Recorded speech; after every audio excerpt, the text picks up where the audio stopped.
I'm completely lost here on what could the possible reason be here for the NCAA to finally put their foot down about somebody's eligibility in the year 2023. We come to find this out yesterday. North Carolina puts out a statement. Mac Brown puts out a statement. Tez Walker's statement is very much like you feel for the guy. I mean, you really do. He basically thought he was doing the right things. And his journey to get to North Carolina is pretty interesting and adds context as to why a lot of people are shocked by the fact that the NCAA did not sign off on this waiver. So quick context points for people who are trying like, wait a minute, what's going on here? Because to your point, they've been signing off on waivers nonstop. Like it's a giveaway. However, back on January 11th of this year, the Division I Council of Presidents and yada, yada, yada, put in a new rule that they were going to start cracking down on, very specifically, undergraduate transfers who were seeking waivers on that second transfer. So Walker, this is important context, Walker transferred to North Carolina as an undergrad before they decided to do this. The transfer portal from post facto rules here. This is some December transfer portal stuff. And then in January, they put this, they say, all right, this is what we're going to start doing. So again, important context. Walker transferred to UNC before the NCAA announced that they were going to start cracking down on these second transfer waivers. But let's also get into the journey of Tez Walker to North Carolina, okay? He tore his ACL right out of the gate. And he deferred his enrollment, I think, at East Tennessee State. All right. He ends up at Central. He's a North Carolina kid. Yes, from Charlotte. So he ends up at Central. Well, what happened in 2020 with the MEAC, Joe? They did not play football. They did not play a single down of football. So unknown what's going on with the future. So he didn't play a single down of football at ETSU.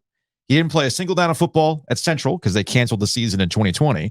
So he transfers to... This is some Chandler Zavala stuff because even though your group didn't play, they still counted the year against you. So he transfers to Kent State, where he plays for 2 years. Right. All right. But Kent State's coach, Sean Lewis, joins Deion Sanders' group at Colorado. Okay. So the coaching staff is just gone. All right. So he decides, I'm going to go to UNC.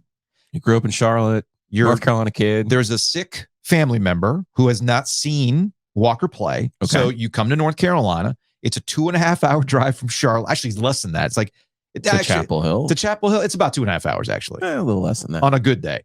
So 2.5 hours, for the sake of the conversation, 2.5 hours from Charlotte to Chapel Hill, that allows the family members to come see him. North Carolina's Mac Brown's going to ACC kickoff talking about how important Walker is. Same with Drake May. To this group. And Drake May was hype about it as well. Then they find out this week that, no, this is happening. Similar situation played out at Florida State too, but for our purposes here locally, North Carolina and what happened with Walker is, the topic of conversation. So the NCAA remains consistent in their inconsistency, and they're screwing Walker here. They're screwing somebody who essentially did everything they thought were doing right and transferred at a time. This is based on being a transfer. This has nothing to do with running out of eligibility. No, he still has 2 years of eligibility left. So they're saying as a second-time transfer, he has to sit out this year. Yes. Okay. But again, that rule was put into place after the transfer portal window had opened and closed in December. Okay. So originally, remember, let's go back to untangle and context a little bit here. Originally, forever, you had 5 years to play 4 seasons. Okay. Or commonly a redshirt year, either a medical redshirt or as we see in football, just take the year off, get acclimated. 5 years to play 4. The pandemic gave everybody essentially 6 to play 5. Okay. That's where the clock is for a lot of these players. And that clock's about to run out next year. Okay. Now, under old transfer rules, you still 5 to play 4.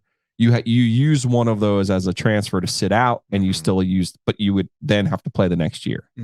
Okay. Then they went to the portal, which was you can transfer right away. Then they went to a grad transfer. You can transfer right away and play if you're a grad transfer. Then they went to the portal and said, okay, everyone is allowed to transfer one time for free, whether you're a graduate or not. Mm-hmm. Now we have this rare case of Walker being in school for this long and not being a graduate and had already used his one-time transfer from Kent State. Kent. No, he used his transfer from Central to Kent State. Yeah.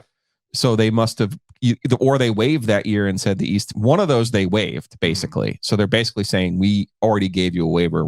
So you're now a 2-time undergraduate transfer. We're also trying to give you, you're also looking for a second waiver. Mm-hmm. Now, this is all preposterous in a world where literally 35 miles down the road, you have a guy who's going into his 8th season for all sorts of different reasons, but that's injuries, the thing. and There's different reasons for these things. And I just laid out Walker's journey to North Carolina, and a reasonable person would look at this and go, yeah, man, makes sense. But it's a really odd time for the NCAA to come before the start of the season on players at the same time where they're about to.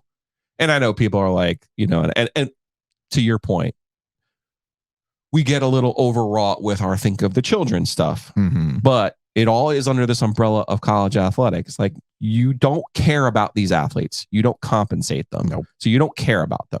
Okay. That's number one off the bat. Now you're putting them in conferences where they're going to travel all over the place. Again, your actions are demonstrating that you don't care. So now you can't selectively act like, oh, they can. Well, it's the way of the NCAA. Do you know what's really going to throw the earth off its axis? Yes. If we give Tez Walker a second waiver to play immediately at North Carolina, like, who are we hurting here? And again, in the world of the NCAA and their duplicitousness, when they argue in a case, an actual violations case, they say every case is its own. There's no such thing as a precedent. Every case is individual. We take each case uniquely. So why are you worried about setting a precedent with Tez Walker? For what? All you're really doing is selectively deciding who you're going and what rules you're going to enforce. Why any school, again, would put up with this, I don't know.